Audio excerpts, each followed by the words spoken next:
It's another day. It's another eviction. Rented by a Section 8 person. They lost their voucher. That you don't want your children to find. No weapons. Moved into the property yesterday. Right now, she texts me. She wants to move. Okay.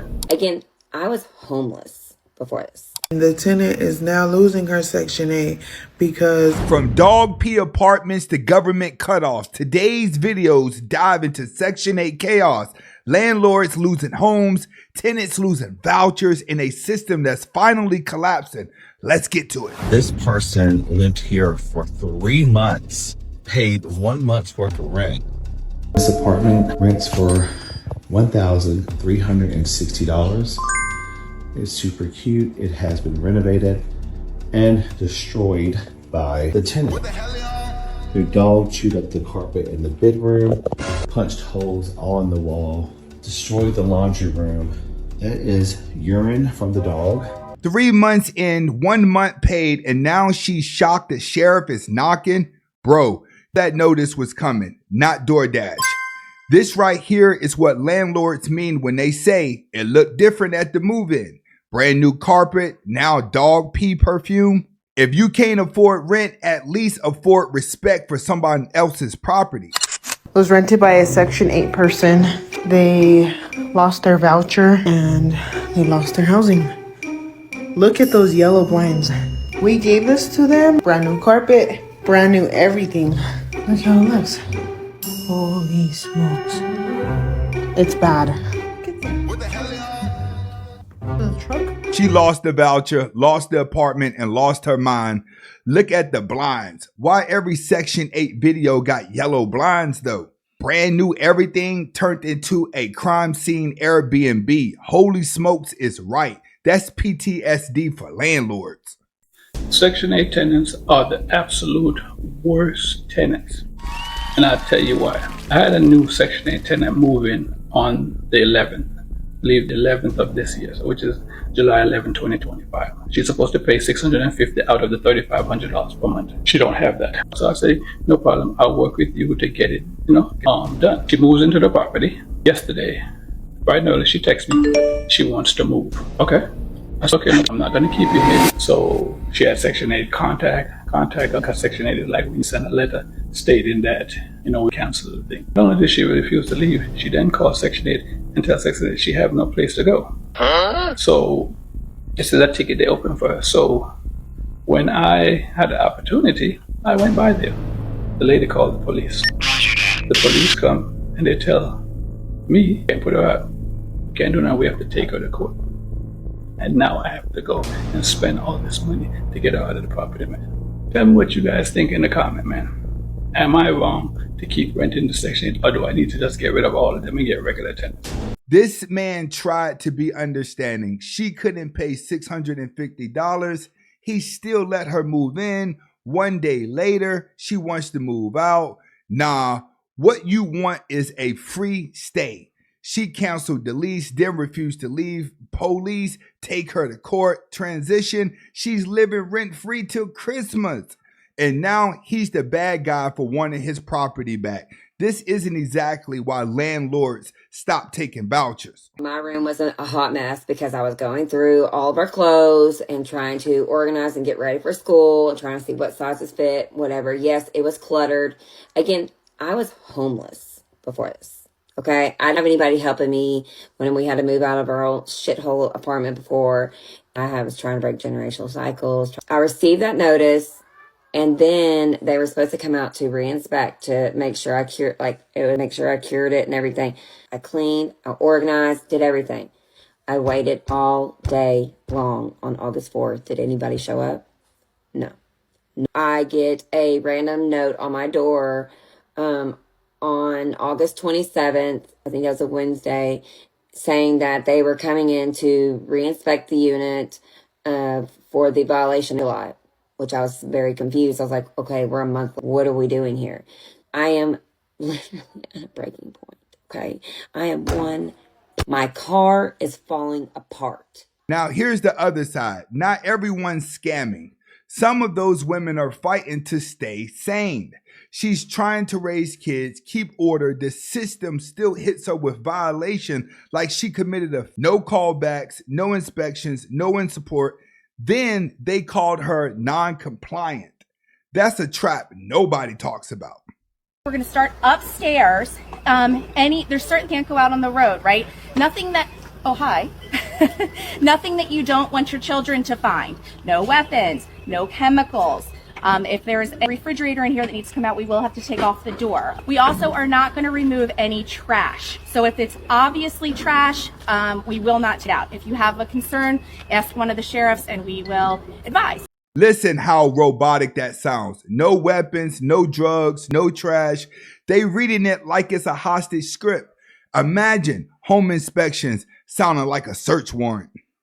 Section 8 new update. So, if you've been on Section 8 for over 2 years, you should be getting a letter around October, because the head of HUD and housing said that if you already been on there, then you're going to get a letter stating that you have to be cut off. Disabled people, you still get to be on there, seniors and disabled people, but if you're able-bodied, you are getting cut off. To all the people that's on Section 8, he is giving y'all 2 years to get on your feet. Section 8 is only to assist you to get on your feet. There's people that's been on Section 8 for like 10 plus years. That's a long time. Y'all too busy buying the designer clothes, but you're in public housing. If you can buy designers, you can pay your house rent without assistance. October letters are coming. 2 years max. Get a job or get out. And honestly, he's not wrong about the temporary assistance part. Some folks turn Section 8 into Section Forever.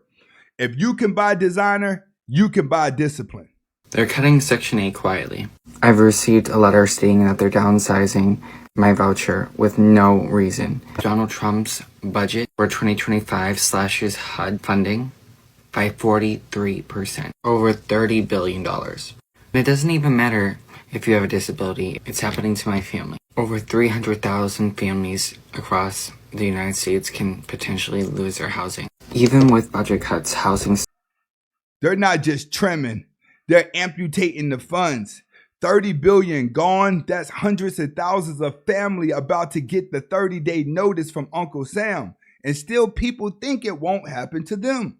Y'all can't seem to comprehend. This is actually happening in real life.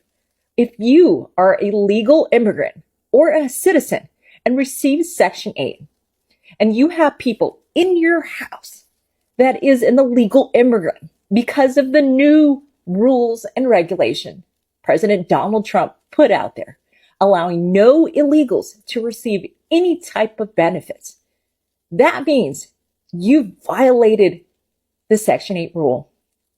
Follow the rules, boot them out, and be done with it and continue receiving your Section 8. The new rule, if you harbor someone's undocumented, kiss your voucher goodbye. People screaming, that's unfair. No, that's policy. Play stupid games, lose subsidized housing. In 2 years, I'm going to lose my housing. All because the guidelines for Section 8 have changed. They're saying that if you have a child that is school-aged, you have to be able to obtain employment, have a full-time job, and you cannot be on Section 8 past 2 years unless you have a disability. Can you believe that? It's really hard raising a child on your own when the government is pretty much your baby daddy. You're going to get that check every single month, you know, and now in 2 years, I'm not going to be able to use the government assistance that I need. She said the government was her baby daddy. Now the baby daddy's on child support strike. It sounds funny, but that's how deep the dependents run. People don't know how to live without check coming in on the first. So I can't wait but laugh about these whole MAGA people crying about, losing their Section 8 housing. They didn't believe that this was going to happen to them. They wanted it to happen to other people. Like, they felt that he said it, does not mean he's going to do it. Even other countries are roasting us now. They warned you. He's gonna cut it. They laugh. Now you crying on TikTok for GoFundMe rent? Don't get excited because Trump is cutting the funding. Nobody gets the vouchers. Nobody does. So now you can't abuse the program. Great. But also, they're not opening wait lists. So you also don't get the program. The 2-year cap ain't a win for nobody. To cut the funding too. So new vouchers, new waistlines, everybody loses. The system ain't reforming, it's imploding. It's been 7 days since I lost my food stamps. So I have not been able to afford groceries. I didn't get my cash assistance for this month. Section 8 didn't pay my rent yesterday. So now I have to come up with $1,100 that I don't have. Okay, $1,100. Where am I getting up with that? I don't have a job. Lost the food stamps, lost the rent money, but still not looking for a job? That's not struggle. That's lifestyle choice. She says she owes $11 and couldn't find it. Ma'am, check the vouch in the couch cushions. So I have this friend, right?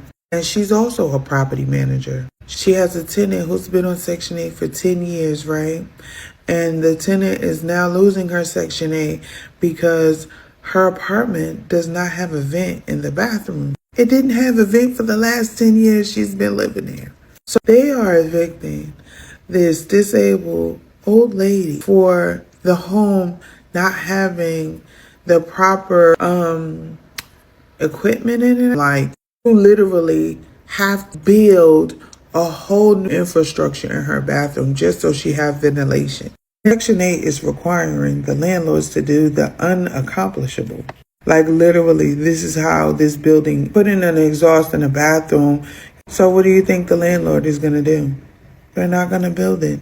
And then that lady loses her Section 8. 10 years on Section 8, never missed rent, but now she's getting kicked out because of a bathroom fan? You want landlords to rebuild the entire government's rent? That's why nobody takes vouchers anymore. When your girl have a Section 8 inspection. Section 8 people coming, you gotta go. For a day, babe, okay? Oh, I'm gonna go. I don't know, love. Not here, you ain't. Huh, don't forget your good shirt. When your girl got Section 8 inspection, babe, wear your good shirt. That's real love right there. And another thing, I hate when y'all be like, girl, you qualify for programs, you qualify for promise, you got to qualify for this, you qualify. Bust the programs, help me, put me on, help me. I don't know, I didn't grow up with these type of government assisted programs, not knocking nobody, because guess what, I'm a broke grown myself and I need the programs, right? But I didn't grow up on the programs like you that got the sauce, that know what to do to the but you hoes be in my face. Girl, you qualify, you a single mama, you got 2 kids. What's the secret Krabby Patty formula? Because y'all be holding on to it mighty tight. Talking about what the gat that I want. That Section 8, that low income. Talking about what the gat that I want. I'm jealous. I want it. Give it to me. Y'all got that shit and I want it. What the gat that I want? Y'all got that Section 8 and that low income. I won't hold you. Never been jealous today in my life. But today right now, when I want to get out my mama crib in this 1 bedroom with my 2 kids, baby, I'm jealous. I need that. Help us sister out. How do I get a crib? She ain't lying. Everybody's gatekeeping the crappy patty formula of rent. Half TikTok on assist, the other half pretending they not. They just said what everyone's thinking. You're on Section 8. Your rent's only $100, $650. I live in California and it's income based. I'm on your ass. $650? I moved out at 17 years of age. Lived in a 3-bedroom, 2-bathroom house with 2 grown adults who I worked with at a pizza place. And my portion was $600 a month. Fast forward some years later, now 26. My rent is pushing $1,500 and I'm literally in the cheapest apartment that you can get in my area. And it's for a 2-2. I also have a mortgage because I got some land and I ain't got a house on it yet. So I gotta keep renting for a second. I can't even imagine being a grown adult and only paying $600 in rent. Bro, I wish. That's not including a power bill, car insurance. I finally paid off my car notes. I ain't never getting no car notes again unless I'm rich. You thought you ate. Mug's paying $2,000 a month. My homie paying $2,400 a month for rent. Like I said, I'm in the cheapest apartments that you could possibly get where I'm at. And so I lucked out. For that ain't shit. I ain't no that ain't shit really. And down in Section 8. If you need it, you need it. But they talk about you paying some big bucks because you ain't. $650 versus $1,500 for a shoebox in Cali. I get why she's jealous, But don't act like you balling on a voucher. You one inspection away from a motel. Because so many landlords are no longer accepting Section 8 vouchers. Unfortunately, this is a direct result of the type of people who receive Section 8. About 20 years ago, I lived in an apartment complex that was pretty decent. Yeah, pretty decent until they accepted Section 8 across the street. And you want to know what happened once they did that? Psh, the neighborhood went down. More home and more people breaking into your vehicle. People just hanging around, not doing shit.